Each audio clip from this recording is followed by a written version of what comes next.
All right. Good morning. Welcome to another episode of the Liberty Dad Podcast, a discussion on politics and culture. I'm your host, DL, America's most objective and currently frustrated libertarian. For tuning in live, thank you so much for giving me your time so early. All right, folks. I'm going to be navigating a pile of windows this morning. So I started the show and Rumble was not cooperating. Initially, it wasn't sending the feed to Facebook.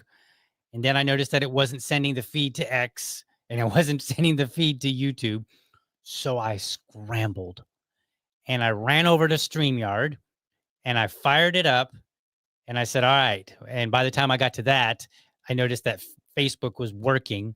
So I left the feed from Rumble to Facebook. And now I have another feed from StreamYard to YouTube and to X. So I will be trying to monitor all these windows. If I make a mistake, bear with me, folks. It's just, it's the name of the game. Okay. So that's where we are. That's what's going on. But I think I've got everything worked out. We're going to all of my socials. I will have to just get on top of perhaps finding a new way to stream because Rumble is just too inconsistent. So there's that. All right. That out of the way. I promised you guys that I was going to talk about the ruling today. The one from Oregon. Remember the one that everybody's spazzing out about? They're like, oh my God. And I was like, well, it is a Trump judge. And all of a sudden they don't care now. It was funny because like when it's a Biden appointed judge or an Obama appointed judge, people are like, these activist judges appointed by Obama and Biden, well, I can't believe them. And then you're like, well, wait a minute, this one's actually from Trump. And as it turns out, they were confirmed in the Judiciary Committee 20-2, Judiciary hearing 20-2, and they were unanimously voted in the Senate by, the Judiciary and the Senate by Republican majorities. And then all of a sudden people they don't have arguments like that anymore. They're like, what, that it doesn't matter. That's what people told me. They're like, wait a minute. That's kind of weird. It does kind of matter. So, but here's the thing. That ruling is 31 pages. And the way I wanted to present it, I was short on time. And then I kind of got into digging into this Chicago Mayor Johnson's press conference his executive order. And so we're going to talk about that today. And I might make some of y'all angry. I don't know. We'll see. We'll see if I have any followers or, any audience after this. We'll see. But let's take a look at, let's go to the Dad TV here. A new executive order by Mayor Brandon Johnson is targeting ICE agents in Chicago. Hold the on order here. Prohibits ICE from operating on city-owned property. Let's pause this for just a second and go back. Okay, so we're at Dad TV. Sorry, I had it queued up a little bit too much. Sometimes I don't have it queued up enough. Sometimes it's too much. There's just so many buttons to click around here. And I'm getting old. So clicking on a lot of buttons is like, well, I gotta click on this. I need my son to step up. Anyway, so this comes from the news. We're going to watch this news clip regarding the mayor's executive order. And we're going to talk about, is he in violation of the Constitution? Okay. And we're going to dig in. We're going to read the order. It's only 4 pages. So there's no excuses for anybody to be talking about it confidently and not having actually read it.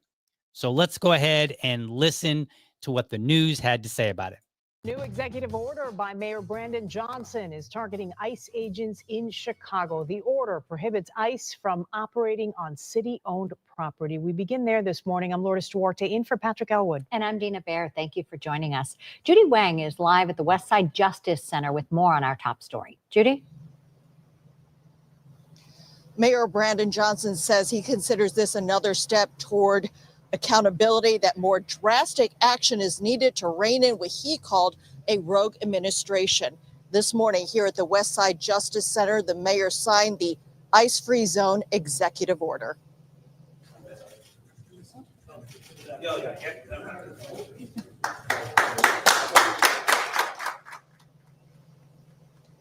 The order makes it illegal for federal immigration agents to use city-owned property for their operations. On display, a sign that will be posted at places that include CPS and Park District parking lots. Okay. I want you to keep that in mind because this is going to be very important as we go forward. Okay. What they just said about not using like parking lots in parks and stuff like that.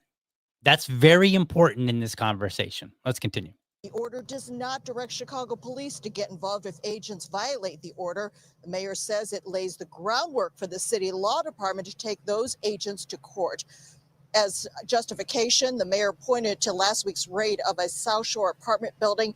Agents arrested 37 people. Children were present. Some residents were held for hours.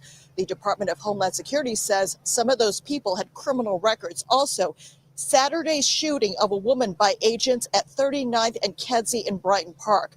Homeland Security says agents were forced to defend themselves because she was carrying a semi-automatic weapon. She is one of 2 people facing federal charges. Today's order was the mayor's third in connection with Operation Midway Blitz. We have a rogue, reckless group of heavily armed mass individuals roaming throughout our city that are not accountable. Wait a minute. Is it? Somebody has to make the joke here. Is he talking about the federal government or all the gangs that are going that are up and running in his city and have been operating for like I don't know how long? I got like that description right there is kind of vague. Anyway, I just wanted to make that point. To the people of Chicago. Their actions put all Chicagoans at risk. When protesters confronted federal immigration agents in Brighton Park on Saturday, they were met with pepper balls and more repression. The fact is, we cannot allow them to rampage throughout our city with no checks or balances. Nobody is above the law. I'm really tired of people saying nobody is above the law, because what they really mean when they say that is my opponent is not above the law. And then they always scramble to justify when their side is doing it. Just like, look, I'm going to be honest. We're going to be talking about this executive order today. And in some ways, I will defend it. But that doesn't mean I'm on Mayor Johnson's side. We're just making an objective review of the executive order. But I wish people would just stop with this. Nobody's above the law. Oh, please spare me. Break the law, you should be held accountable. If Congress will not check this administration, then Chicago will. Interesting. We have reached out to the Department of Homeland Security for a response to the mayor's executive order. Also, regarding the National Guard deployment, a Defense Department memo says 300 Illinois Guardsmen will be deployed. On top of that, 400 Texas National Guardsmen will be deployed to Illinois, Oregon, and other locations to protect ICE and Border Patrol officers from protesters. Now, this morning, Illinois Attorney General Kwame Raoul announced that he has filed a lawsuit against defendants that include the president, DHS, and also the Defense Department in an attempt to stop the deployment of those National Guard troops. Okay, so let's make something very clear here. When a lot of people are saying, oh, the mayor is out of control, actually, the mayor seems to have the support of the state. So we're talking about the state as a whole now. Now, in specific, we're talking about the executive order from the mayor. But as you just heard, their attorney general of the state is basically on board and trying to use legal means to fight back against the federal government. And then the governor, I believe he either did come out already with his press conference or he's planning to. Okay. But here's the catch. Many people are saying, like, hey, the mayor is in violation of the Supremacy Clause. So let's get a sense of what people are actually saying here. So let's go to our social media comments and check it out. All right. Where's my music? Where's my cool music? There it goes. All right.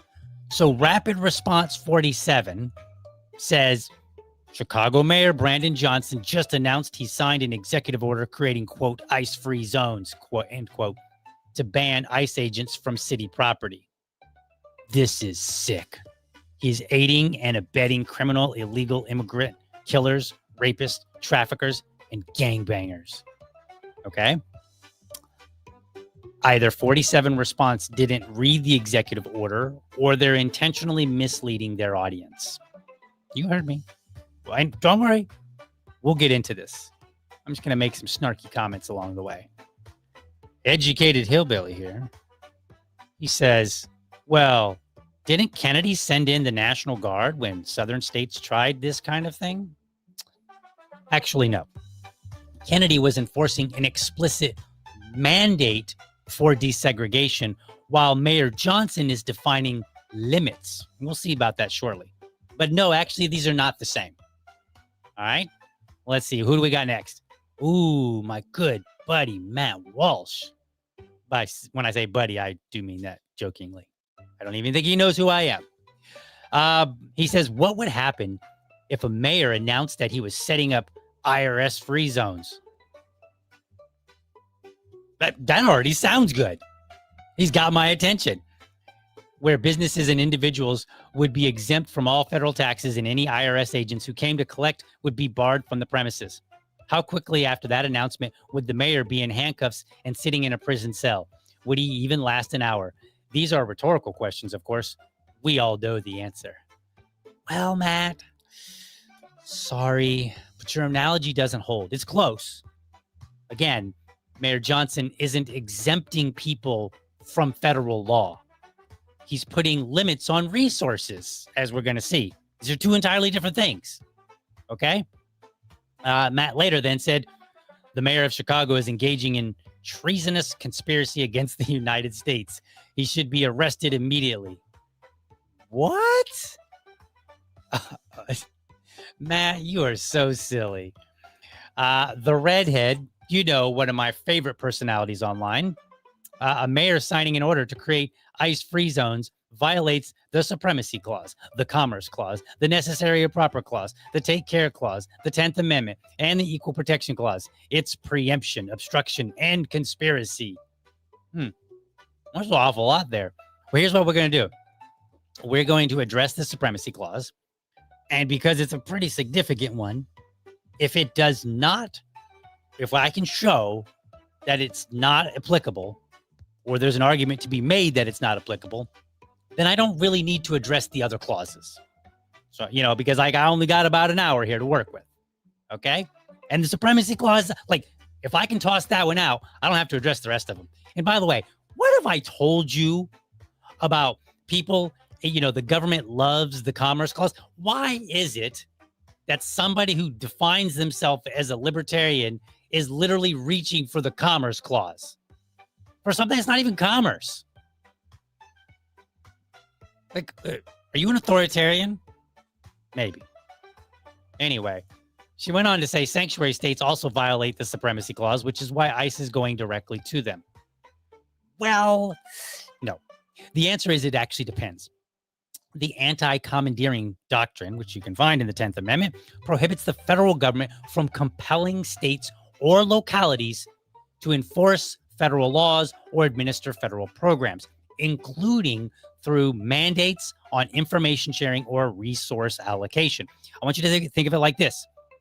It's the difference between actively obstructing, which would violate the Supremacy Clause, and simply not cooperating.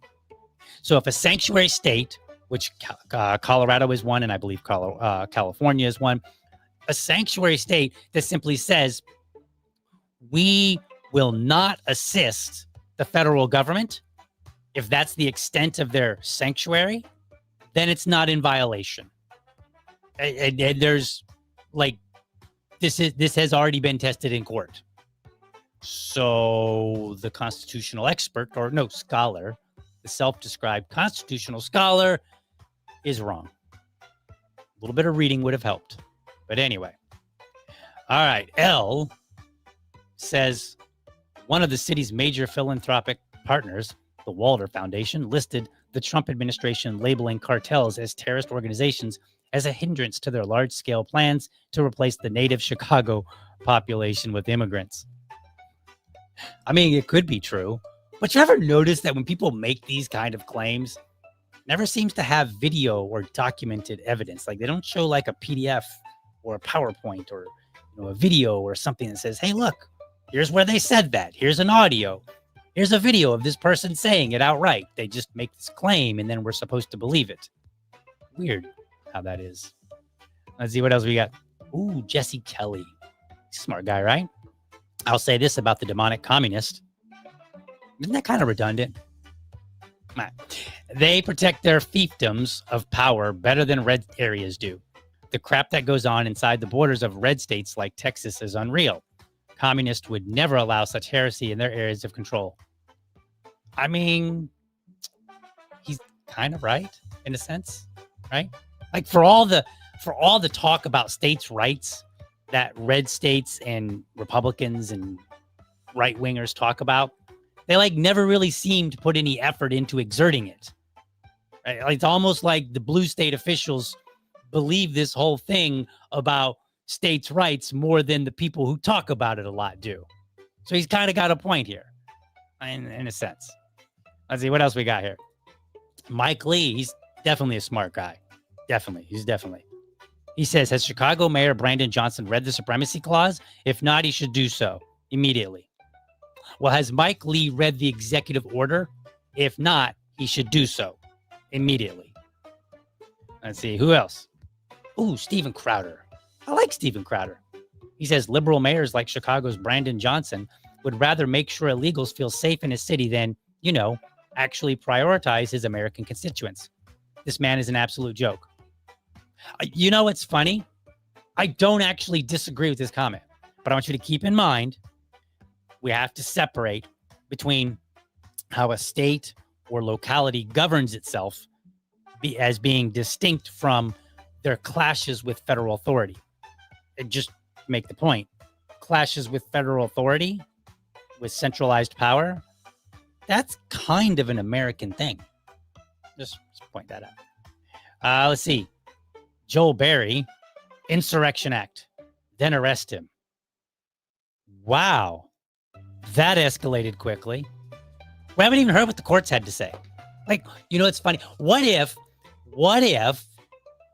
the courts get involved and they shoot down the mayor's executive order, And then the mayor has to permit, the federal government to do their thing how they want to do it, which we're going to talk about in a minute. What if that happens? Will people be like, wow, we need the instruction? No. How about we let this kind of play out? The idea that states and localities and even the federal government exceed their authority and then get shut down with this tiny, itsy bitsy little concept that's all throughout our system of government called checks and balances. That we could just let that play out. We don't have to resort to like the heavy handedness. Like, it's so weird. Why do the right wingers keep reaching for the most extreme method in our government rather than just saying, hey, we've got a system, let's let this play out, blah, blah, blah, we'll see, and then, we'll figure this out. And, actually, while I'm asking questions, we're still allowed to ask questions, right? Like, the people on the right were always like, I'm just asking questions. Well, I'm just asking questions here. Why is it that we're not allowing the system to play out? Why is it that we seem to forget that our own history is full of this kind of thing? Disagreements, nasty talk. Why is it that we're like just racing toward authoritarianism? Why? Can somebody answer that? Oh, this Mr. Sandwich says, oh, if it were this easy, then if it was this easy, why didn't I think about drafting a letter declaring the United States is an IRS-free zone so nobody had to pay taxes? The mayor is a moron. Are you trying to get me to like this mayor? I mean, this is the second person now that brings up this IRS-free zone idea. And so the more people bring this up, the more I'm going to be like, well, maybe this mayor's pretty good guy, because he seems to be moving the so-called Overton window faster than the right. Like, now we've got two people now talking about IRS free zones. I'm going to go and look after the show. I'm going to go and look and just see how many people are actually talking about the IRS free zones, because that would be great. Because if a lot of people are talking about IRS free zones, well, then hell, the mayor's a hero. Like, especially if we get him. Like, that would be awesome. Red states, please, please, please create IRS free zones. I don't think they're going to work, but I'm all for it. Last comment here. Marty says, even after 30 plus more shootings and an attempted murder on ICE agents in Chicago this weekend, this guy's priority is still unapologetically putting criminal illegal aliens before his own citizens. Democratic Party in a nutshell. So again, I don't necessarily disagree that there's a problem here in terms of the way that he's governing his own city and the violence that you have there. This has long been an issue, right? It's not even under his term. He just happens to not be dealing with it like mayors before him. Okay. So I don't take issue with this criticism necessarily.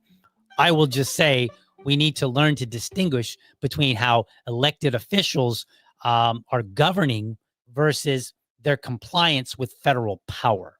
Okay. That is a distinction that we absolutely must make. All right. So that I just wanted to kind of give you a sense of what people are talking about out there. We'll go over to the live chat here in just a second. And let me see here.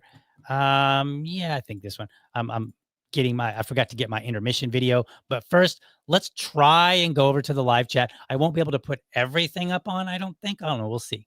Let me see what I can put up on the screen here. Let's see here. Let's see. Does this come up on the screen? I think it will, at least for some people.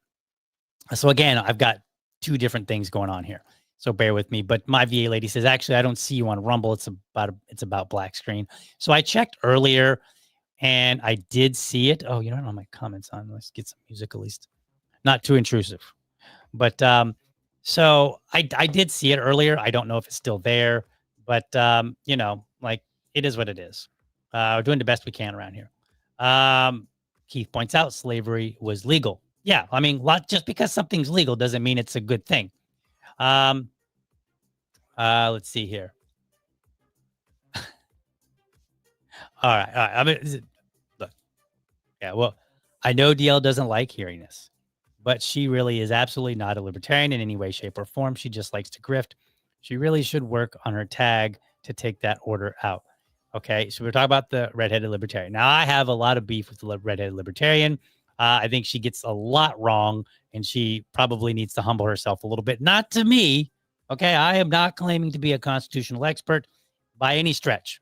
Never once have you heard me say I'm a constitutional scholar. However, if you claim to be a constitutional scholar, I do expect to see some scholarly work.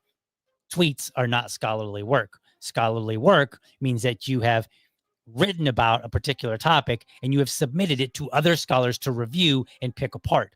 That's what scholarly means. It means that you are contributing to a body of work for other people, for other people's benefit, to benefit the topic in itself. Okay, write a book, write a paper, submit it, have people peer review it. That's scholarly work. If you're not doing that, you are not a scholar.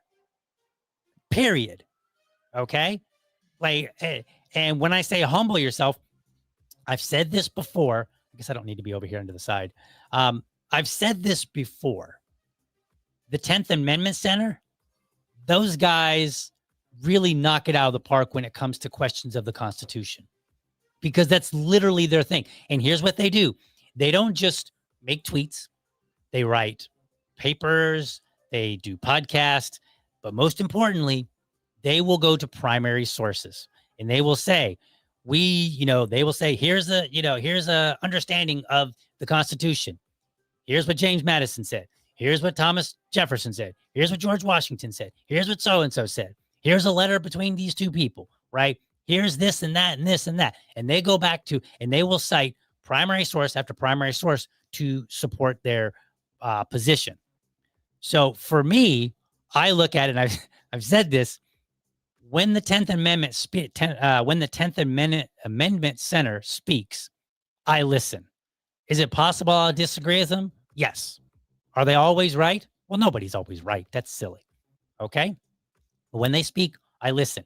And if I'm going to push back and challenge them on something, I'm going to think twice. Okay. And I'm going to make sure I have my stuff together. Okay. And so when I say people need to find somebody who's clearly that is their thing, they have demonstrated expertise, and humble yourself just a wee bit. That's all I'm asking. Now, as far as who's a real libertarian, who's a grifter, I don't really engage in those kind of things. That's not my deal. Okay. I am not in the business of saying who is and is not a libertarian. I have done it twice. I will fess up. I've done it once with Donald Trump, and I have no takebacks because it was very objective. I just said, he's not a libertarian. He's a Republican, or you could call him, a 90s Democrat if you want. But I am not engaging in, purity test with the president. The other time was actually with the redhead. And I came out, I think somewhere along the line, and I said, look, I shouldn't have said that because it was in a heated moment and I was not being objective, right? So in that particular case, I do look back and say, yeah, I wish I hadn't have said that, only because I was not saying it in an objective manner. Right? I was saying it objectively about the president. That's it. Okay. So that's the distinction. I try to stay away from it just because I just don't think it's valuable. I don't think it's a value add. As far as grifter, it's a term that people use all the time. And they're just like, oh, you're a grifter. If you ask for money for a product that you've helped bring to the market, people be like, you're just a grifter. It's wait. As if nobody should be paid for their work, right? And I look at it and I'm very clear. If somebody wants to give me money, that's their money to give. And the only concern that people should have is, was I being honest when I asked them for that money? Did I bamboozle them? Was I fraudulent? Did I promise them that I was going to deliver something and then I didn't deliver? Whatever, right? Outside of that, people can give me money for whatever reason they want, right? That's just how it works. So I'm very slow to use the grifter term. And whenever a term becomes very popular to sling around, I almost will always just avoid using it because it becomes bastardized. All right, what else we got here? Yeah, I'll go live in an IRS free zone. Yeah, right? Who wouldn't? Let's see what else we got. Uh, yes, Keith, and the Fed is more important than IRS-free zones for now, in my opinion. You are correct. But I'm not going to stop people from continuing to say, what about an IRS-free zone? Even if they're being, snarky about it. Because the fact that they're saying it just kind of puts it in people's minds, and that just gets us one step closer to end the Fed. So I'm taking it, take what you can get, folks. Yes, get rid of property taxes first, but yeah, taxation is theft too. It is. Taxation will always be theft under any circumstances. All right, folks, that's the first half. Let's go to intermission. We'll come back, and then we're going to dive into that executive order.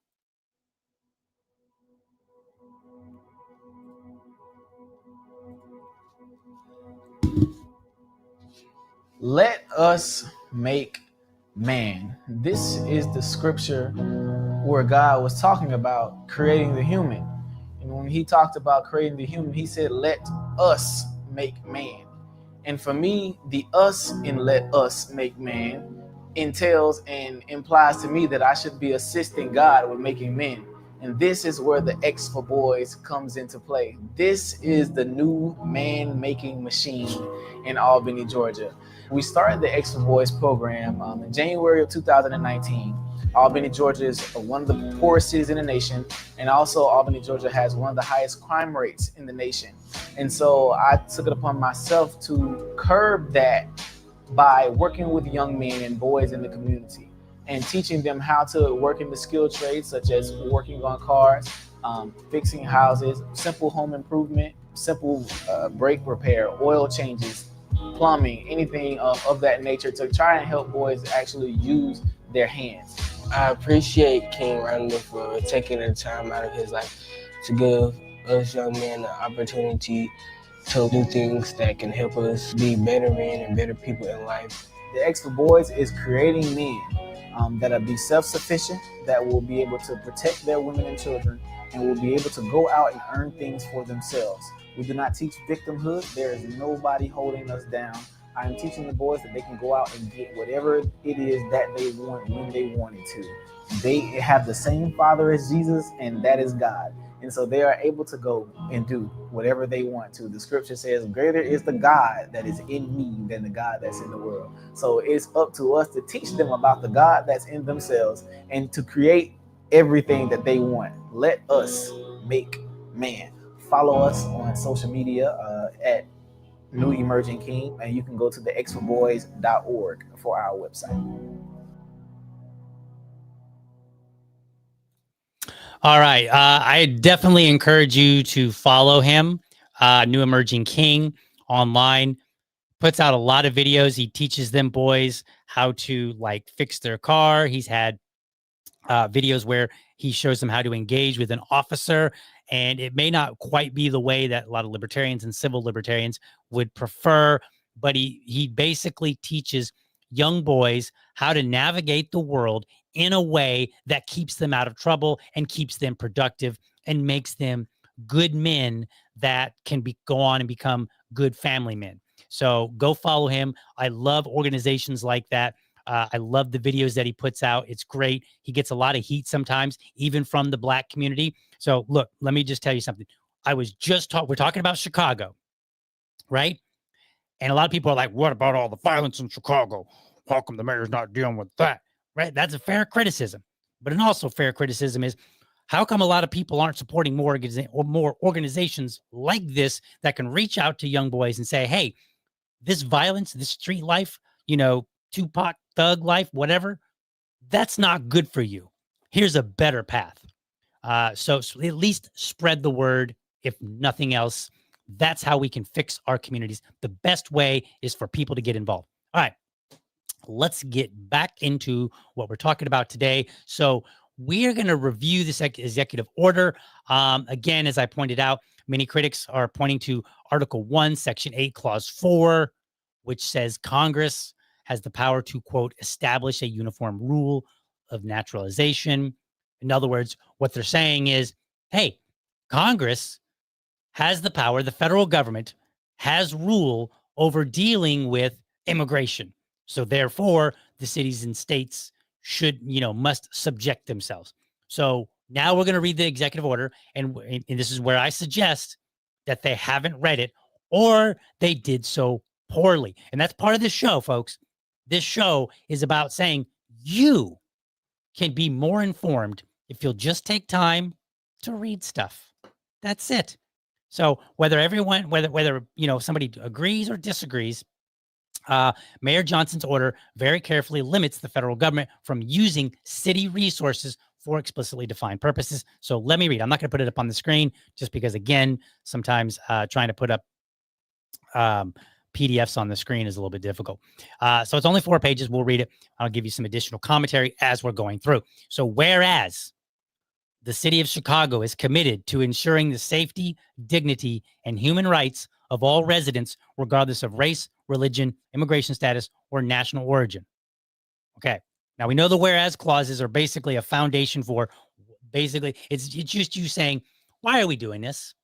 Why do we need this executive order? Why do we need this legislation? That's what a whereas clause is basically doing. Okay. Now you could argue and say, hey, wait a minute. Are you really that committed given all the crime that you got going on there? That's, again, a fair criticism. Not disputing that.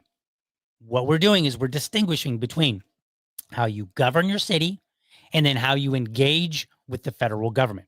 2 entirely separate things. Then it goes on and says, whereas civil immigration enforcement activities have historically undermined community trust, spread fear, and created barriers to accessing essential city services. Now, this would be something that I think the citizens would need to deal with, because when you say accessing essential city services, what you're telling people is we're going to take from Peter and we're going to give to Paul. We're going to, taxation is theft. We're going to tax people, and then we're going to create services, and then we're going to provide these services to other people who may or may not have paid for them. Okay. So that is in itself a problem, but that is a problem that Chicago needs to deal with and line up. There's a lot of problems. Right. Whereas during the past month, federal agents have used the Chicago Public Schools parking lots, a city-owned parking lot at Harrison and Kedzie, and a city-owned vacant lot at 46th and Damon, among other locations, as staging sites for civil immigration enforcement operations in surrounding areas. Now, look, I'm going to assume that when they used a school parking lot, school was not in session. Going to make that fair assumption. I think that's reasonable. That they were that, or maybe they used a school that was shut down or abandoned or whatever. But if the federal government used a school parking lot while school was in session to bring in what I keep being told are violent criminals, then we should all be angry. Okay? That's an if. But I'm gonna give them the fair assessment that they did not do that. Okay? I'm just going to be generous. I don't know. Whereas Chicago has long recognized that public safety.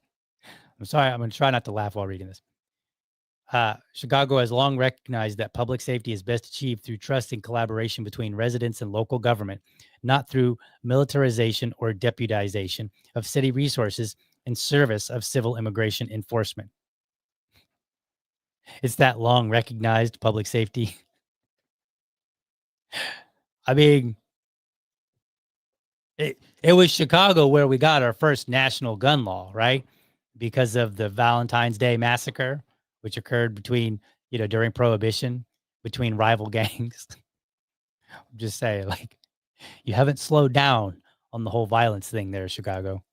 Anyway, again, separate point.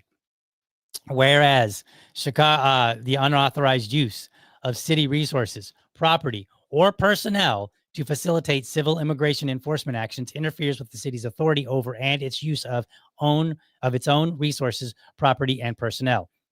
Okay, so this is where we're starting to get into whether or not the Supremacy Clause applies. Okay, sort of where it applies, but also the 10th Amendment, right? Which we have the anti-commandeering doctrine, which basically says the federal government cannot impose upon a city or state or locality and say, you must use your personnel to enforce our laws. They can't do that, right? That's established.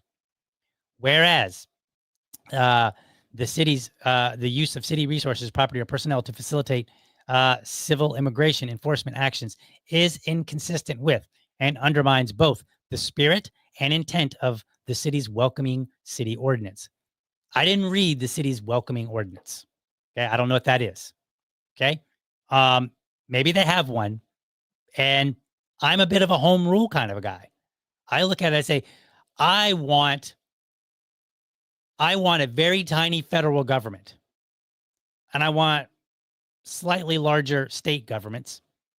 And then I don't really want a larger city government. But I think if we're keeping away from a centralized power, then it would be small, bigger, bigger, right? Going down. So federal is small, states are a little bit bigger, and then cities are even a little bit bigger than that. Like if we're, but again, at the end of the day, they should all be a lot smaller in terms of the laws and ordinances and legislation that they pass. So it's not that I'm saying that we should just take what we have and reorganize it. I'm saying we should get rid of a lot, but then after that, that's what it should look like. Like our government from the top down, from national down to local, should look like a pyramid. All right. Whereas such use of city resources further erodes trust between immigrant communities and local law enforcement. Do they actually have trust? I don't even know. Like I feel like you probably don't. Like in Colorado, they probably didn't. Remember Tren de Aragua, where they were taking over apartment complexes. Like, I don't see like that. Like I don't know. Do they have that happening with so much crime in Chicago? I'm not sure that I really believe this. Okay. Let's see. Weakening the relationships that are essential to ensuring public safety and effective community policing. That they have effective community policing. That's new. Okay, so but these are the whereas clause. This is just their rationale for why they have this executive order. I, Brandon Johnson, Mayor of the City of Chicago, do hereby order as follows. And then Section 1, prohibition on use of city parking lots, vacant lots, and garages. Okay, no, this is the crux of everything. This is on page 2, by the way. No city-owned and controlled parking lot, vacant lot, or garage shall be used as a staging area, processing location, or operations base for civil immigration enforcement. Very, very specific.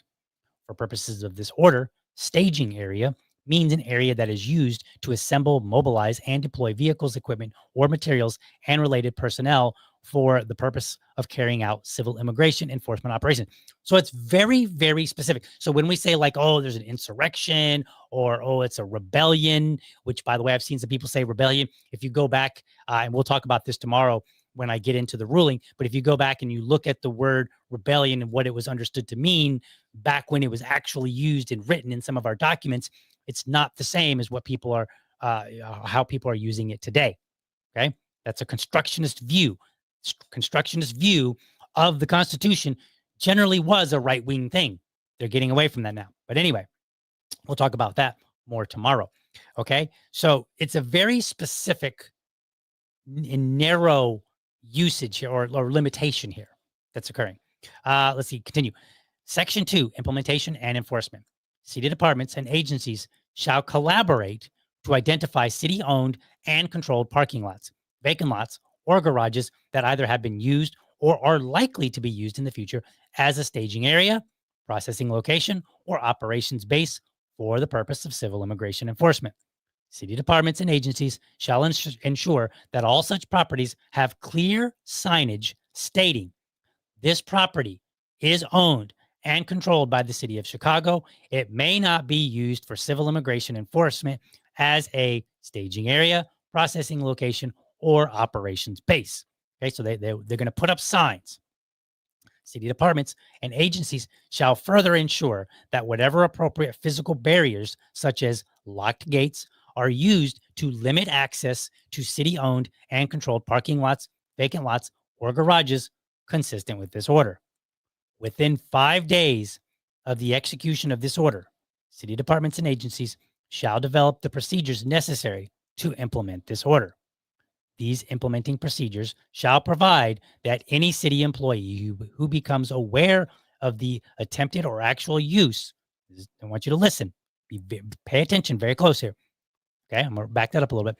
These implementing procedures shall provide that any city employee who becomes aware of the attempted or actual use of a city-owned or controlled parking lot, vacant lot, or garage as a staging area, processing location, or operations base for civil immigration enforcement shall immediately report to their supervisor, who will communicate with the office of the mayor and the corporation council.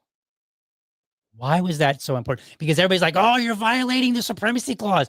Kennedy used the Supremacy Clause one time to desegregate schools. What the mayor has said is that we're going to put up signs and we're going to say you can't use these locations, and any city employee, they're not instructed to obstruct. They're instructed to tattletale. This is basically what it is. It's a go tell on them. You let us know. Okay? That's what they were told to do. This is why I argue this is not a violation of the Supremacy Clause, because all they're doing is saying, this is our property. We don't want you using it. We will put up signage letting you know this is our property. It is not to be used for these purposes. Our employees will tattletale. I'm Liberty Dad. I got to say it that way. All right, go on. Section 3, private property signage. The mayor's office shall design and print standardized signage that private landowners and leaseholders could display to delineate the non-public areas of the property in which the landowner or leaseholder wishes to restrict activities related to civil immigration enforcement. So if we're talking to let's just say we're talking to a constitutional scholar, and I were to ask them, I would say, what is that talking about? This is the right of private property. We have an amendment for that. You recall that one? Right? The Fourth Amendment. Now I should have looked this up. I think it's the Fourth Amendment. I should know this. This is why I tell you I am not a constitutional scholar. Well, no, that's not quite the one I wanted. It was the Third Amendment, actually. The Third Amendment, quartering. Right? Third Amendment?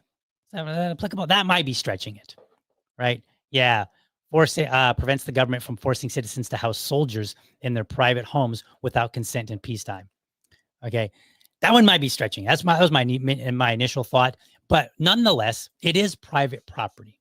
So all the libertarians out there who are agreeing with the ICE's orders, they should at least, if nothing else, agree with this component and say, if it's private property, the federal government cannot use it to engage in their actions for civil immigration enforcement. Okay, so at a bare minimum, you should at least agree to this. If not, then perhaps we do go back to that, maybe take away your libertarian card. All right. The city will make this signage available free of charge. You're killing me, Chicago. Ain't no such thing as a free lunch. Okay, somebody's paying for that. To private landowners and leaseholders, including but not limited to businesses, medical providers, nonprofit organizations, and faith institutions, who voluntarily decide to designate their property consistent with their authority over the property and who voluntarily request such signage from the city. Now, I will say this.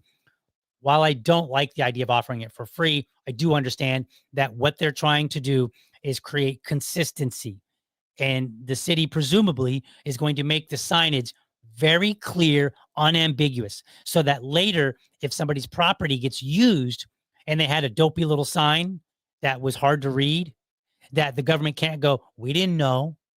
The government, and so basically, I think what the city's trying to do is say, look, this was very clear signage. You could not mistake it, unambiguous. You use this in violation of the wishes of the property owner, right? I think that's what they're doing. All right. Landowners and leaseholders that post this signage do so at their own discretion and assume any legal risk associated therewith. Okay. Fair enough. Right. He's inviting, he's like, hey, look, if you're against this, and this would actually be an interesting test because he's the mayor of Chicago and he's saying, hey, we don't want this. This would be a good way to find out how much the city doesn't want this. Because if a lot of businesses get on board with this, then it kind of suggests that there's some support of the mayor's actions with the people of the city. Because a lot of times an elected official will do things, and only the people that are really, really interested in politics, the wonks, the people that are the activists and so on and so forth, those are the people that tend to come out and say something. So if we were to start seeing a lot of businesses do this, then it kind of suggests that they support what he's doing. Now, I would say this. I would expect you mostly to see this from local businesses than I would corporate businesses. Because like if it's Bank of America, well, Bank of America operates in all 50 states and DC. And so therefore it's going to have to go to corporate. Corporate might be like, look, we're not trying to get involved in all of this, but they might. I don't know. We'll see. But it gets a little bit trickier from there. So I would expect you're more likely to see this from local businesses. So if local businesses who own property do this, then that suggests to me that there's a very explicit support. Now, if they don't do it, that doesn't necessarily mean that they don't support it. Okay. And it's tricky to say it that way, because if you think about it, if I own a business, let's say I own a restaurant and I have a parking lot. If I put up that sign, that now gets me involved. I just want to run my restaurant, man. Right. So it's going to take people that own businesses that want to take an active role in this whole fight. And a lot of them may not. So it's kind of like a yes, if they do, that definitely shows that they support the mayor. If they don't, it's not necessarily given that they don't, because there could be other reasons why they actually support the mayor but don't want to do it. Hopefully that makes sense to you.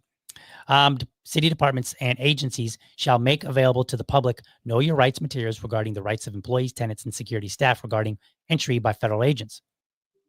Which libertarian doesn't support that? Which libertarian does not support a local government saying, here are your rights when it comes to the federal government? Scope, Section 4. This order does not apply to property that is subject to an existing lease or concession agreement to which the city is a party. So I presume they mean if there's federal land or if there's some sort of lease or cooperation with a federal agency or a government or any kind of federal involvement in a property. I think what I get here is that he's saying this does not include those properties. Only properties that are 100% owned by the city or a private individual. This order is not intended to and shall not be interpreted to interfere with any such lease or agreement. Okay, so they're basically saying like, look, we're carving out where this is applicable, where it's not. Nothing in this order shall be construed as restricting or interfering with the execution of lawful judicial warrants or the enforcement of criminal law, nor as limiting the rights of any person or entity under state or federal law.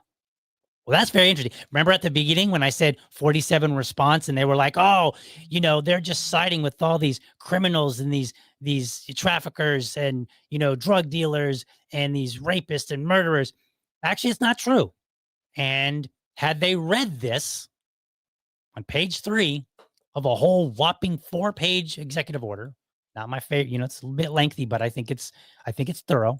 Had they read that, they would understand that it explicitly says judicial warrants, enforcement of criminal law are not applicable here. It is only civil immigration. And they have actually used that phrase multiple times. Every time. They don't just say immigration, they say civil immigration. Why? Because if you're overstaying your visa, that's a civil issue. If you overstayed your visa or if you came in illegally, it's a civil issue. And then it's a felony if you were deported and came back, right? So I think he's using very clear language to narrow down, okay? This is important. This is why reading is such a big deal. And we should read things before we get out there and start talking about what experts we are and how all these clauses apply or don't apply or whatever. The order, continuing on, this order does not prohibit the lawful use of city-owned and controlled property for purposes other than a staging area. processing location, or operations base for civil immigration enforcement, nor does it restrict any person or entity from carrying out functions unrelated to these purposes on such property. So when people say we're having a rebellion, as we'll find out tomorrow, is about basically overthrowing the government. Okay?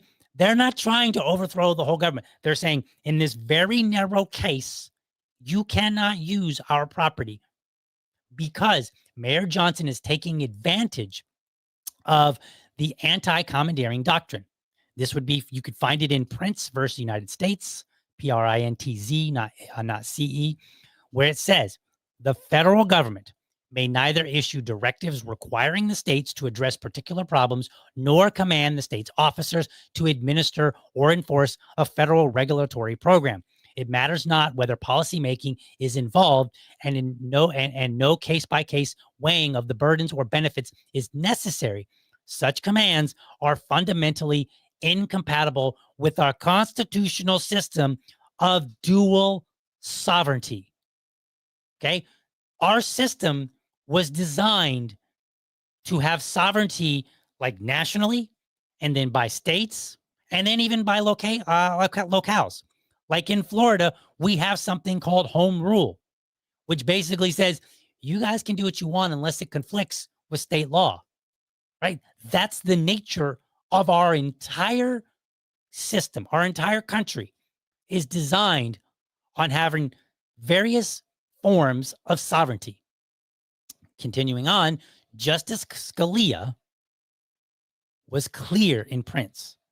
He said, quote, Congress cannot circumvent that prohibition by conscripting the state's officers directly. So what Mayor Johnson is doing is he's extending this to city property. He's like, hey, these people are our resources. It's already been stated that you cannot force them to be used for your, to enforce your rules and regulations. He's now extending it, saying you can't use our property either. That's it. He didn't, and he was very clear on what they should do, what city personnel should do. Tattletale. Go and tell dad. Sorry. Trying to play the Liberty Dad joke. Sorry. You know, my wife were here, she would roll her eyes and be like, that's not really a funny joke. But I'm relying on my awesome audience to do that. So the point here is that Mayor Johnson is not trying to get in the way, not directly, not in a way that would violate the Supremacy Clause. Okay? He's just saying the resource that this, the parking lots is a resource the same as the personnel. And as the same that you can't use our personnel, you can't use our resources, our physical resources. So he's not challenging whether ICE can enforce immigration. He's simply saying ICE cannot use city resources, including property. This is why I would argue that the Supremacy Clause does not apply. Johnson's executive order is very clear that it does not apply to the execution of lawful warrants or the enforcement of criminal law. So anybody out there, it doesn't matter. I don't care how big their account is. Just because they have a big, huge, somebody threw that at me the other day. They were like, oh, you're telling me that it was over the whole Carlin Borsenko when I had her on. And he was like, oh, her account is only this size. You're telling me that these people that have millions of followers are wrong? Yes. Yes, I am. Because the size of your account does not dictate how accurate you are with the information. And it's very clear that a lot of people didn't read this, because if they had read this, they would know that saying something like, claiming that any criminal action was now being supported was absolutely incorrect, because it explicitly says so in here. All right. So and look, here's the funny part. Given Trump's attempts to cleverly use the law in his favor, it's kind of sad that the right is so unappreciative when other elected officials who they don't like do the same thing. I mean, what did you expect? You guys sit here and you talk about, and you go on and on and on about the Overton window. Oh, we got to be able to talk about this. The left won't let us talk about this. We got to move the Overton window. Well, the Overton window applies to how officials use government. Somehow you guys missed that. If Trump can try to use the law in clever ways for his purposes, Did you not think that Democrats would do the same thing when they start butting heads? Or were you too busy claiming what a scholar you were and just randomly citing a bunch of stuff? Anyone objecting here, they need to contend with what the executive order prohibits rather than yapping about Article 1, Section 8, Clause 4 and talk about, oh, well, they have the power of immigration. Yes, they do, dummy. What they also have is a limitation on their powers, which you seem to not be addressing. Mayor Johnson, again, isn't challenging whether ICE can enforce immigration. He's just saying, you're limited in using our resources, which includes our property. Actively obstructing violates the Supremacy Clause. Simply not cooperating and limiting the use of your resources does not. This is why various bodies have special agreements with federal agencies, such as ICE. In fact, let me tell you this, Florida is the exact opposite. DeSantis banned sanctuary cities and required law enforcement officers to cooperate with ICE when he signed SB 168 in 2019. Here in Florida, like in Colorado, I believe the whole state of Colorado is considered a sanctuary state, right? And by virtue, and I talked about this in one of my past episodes, by virtue of a sanctuary state, what that means is they have a standing order that says you cannot cooperate with law enforcement officials from the federal government for these purposes, right? That's what they say. DeSantis here in Florida has done the exact opposite. He is requiring them. And he said nobody can create a sanctuary city or locality. Like it's banned. It's passed. It's part of our law. And then we have ICE. I'm sorry, not ICE, but we have all of our 67 counties. They're not only cooperating with ICE, but they actually signed a 287 agreement with ICE.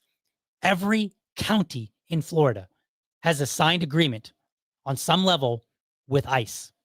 Like I don't think they're all quite the same. Some of them are a little bit more expansive than others, but every single one of them, there's a website you can go look up.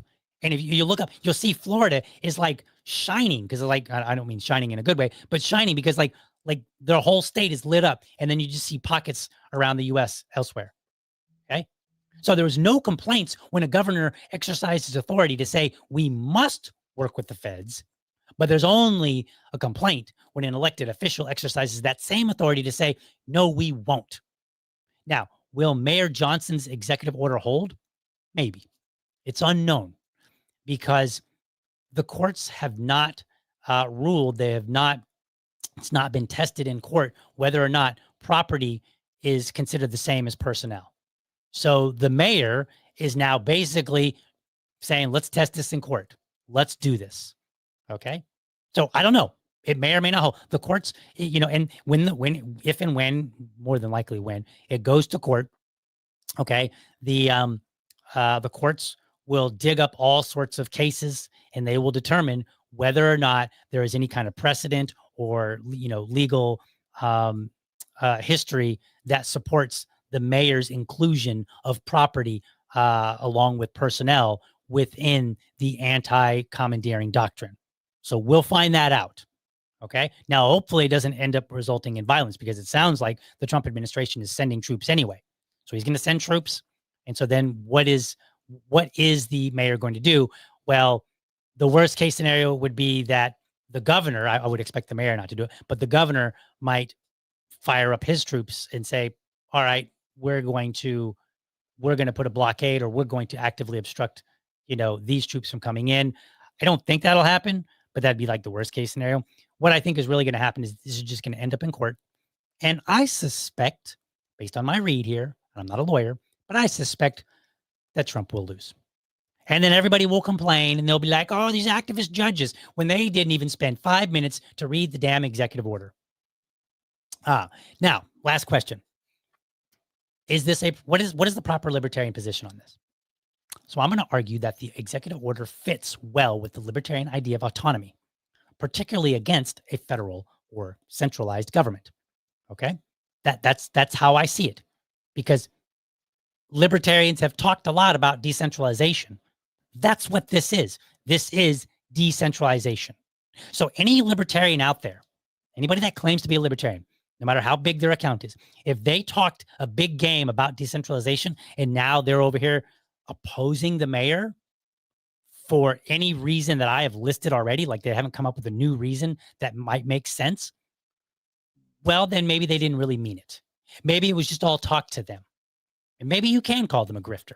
And you can say, hey, you're grifting off of our name, our ideas, and you don't even mean it. You're a liar. And we should kick you out the club. I'll leave you with this before I get into the comments. These same blue cities, cities like Chicago, New York, LA, they have very clearly, disastrously failed their citizens with too many garbage policies to count. So I do understand the allure to try to fix them through federal intervention. But any wise libertarian will acknowledge that if policies and those in power don't change, and I don't mean violent change, we're not talking about no revolution or anything crazy. I'm just saying, like, if they don't change their policies, if they don't elect better people, then whatever the federal government does is just temporary, right? It's just gonna be a win for now, and then to hell with them later, right back to business as usual. So why would I support pretending like we're fixing a problem? You know, even if we could look and say, hey, the Trump administration is constitutionally correct, the mayor is wrong. Why would I, as a libertarian, support this intrusive federal government to come in and half-ass it, fix it for now, pop their collar, strut around, perhaps win some in the 2026 midterms, but then the cities go back to hell? Why would I support that? That's not the libertarian way. The libertarian way is to say, we need to find solutions, or trade-offs, if you will, but we need to find solutions that actually are meaningful long-term. And I will point this out. For most libertarians, the Constitution is a great thing, but for many, it is not strict enough on government. So I think that the proper libertarian position should always be, at a bare minimum, the Constitution, as understood by strict constitutionists. Okay? And then after that, if they want to be more strict on government limitations, well, then that's fine and proper. That's the libertarian position. So let's get into some comments here. Let's see what you guys are saying. So again, I'm only going to be able to show them from a couple of places. So let's see what we got here.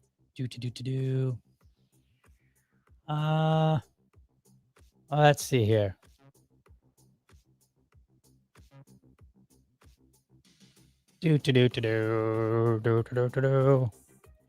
They should cede from the union.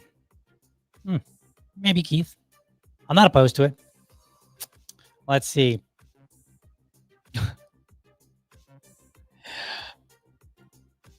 Who else is pretty stoked that Liberty Dad now has a closing video that pimps out an affiliate link in his link tree? Took a while with that boot, but DL finally got it done. You know, honestly, I hate the video. You're going to see it in a minute, but I hate the video. I'm going to redo it. It might take me 6 months, but I'm going to redo it. Let's see. DJ Kunimitsu. I think I said that right, but I apologize if I did not. Hello, and hello to you. Presumably, sir. But if not, feel free to correct me. Let's see here. Oh, there it is, Keith. You nailing it. He should pass a law that bad guys can't break the law, or else. If only. Brian West, thank you for joining. You seem like a new name that I've not seen before. New documents uncovered. Biden blocked a report of Ukraine complaining of the Biden's corruption in their country. Perhaps. But I think we're talking about Chicago and immigration and federal power right now. Just, save that thought for when I do talk about Ukraine. I appreciate it, though. Let's see. What else we got here? Let's see. Looks like maybe it's time for Liberty Dad to dump Rumble Studio. Perhaps I'm getting a little bit irritated. Like, do you know how frustrating it is to get on? You're all set up and you're basically ready to go on time, and then Rumble's not cooperating. And then you like tag them on X, and they can't seem to say like, yeah, we're going to fix it. But instead, they're like, oh man, check out all these new features. And I'm like, how about getting the basic ones to work? Like new features is cool. And, you don't have to necessarily stop doing new features, but maybe, hire somebody to kind of work on these existing ones so that they consistently work, I'm just saying, throwing that out there. All right. I think that's all. I'm looking at all the other areas to see if there's any other comments. None on Facebook. That was StreamYard. No more on X. And then it looks like there's nothing going on over in Rumble. I don't know if I'll have to look later and see if it even went to Rumble, but we will see. So that's my show today, folks. I hope you enjoyed it. I hope you feel more educated than you were when you got here. Let me know in the show notes. Go in there and just tell me, like, if I missed something, if I got something incorrect, let me know. If it's big, we'll talk about it, right? If it's minor, I'll just note it for the future. If you have comments on, improvements to the show, whatever, just let me know. I enjoy reading the comments, and I do go in there, and depends on, if there's a lot, then maybe I'm talking about after the show. Like if there's a lot, then maybe I don't comment necessarily on all of them, but I at least try to give you a little thumbs up to let you know that I at least read your comment. So with that, I will see you guys tomorrow, and have a nice day. You know that I'm all about supporting organizations that hold my values. Make sure you head on over to blackgunsmatter.shop. They've got apparel, stickers, and more. Use the code LibertyDad, all one word, at checkout to score a 10% discount. Or just hit the referral link in the show notes. That'll make it so much easier. Remember, I'm not just a voice on a mic. I'm a dad who's working hard to deliver to you the best libertarian content. Connect with me on Linktree, where you'll find links to my Patreon and buy me a coffee, because every bit helps keep this show rolling. Plus, you can find me on my other platforms to stay in the loop. With your help, this show, The Message of Liberty, will be seen and heard by more people. As always, I appreciate you tuning in and look forward to seeing you in the next episode.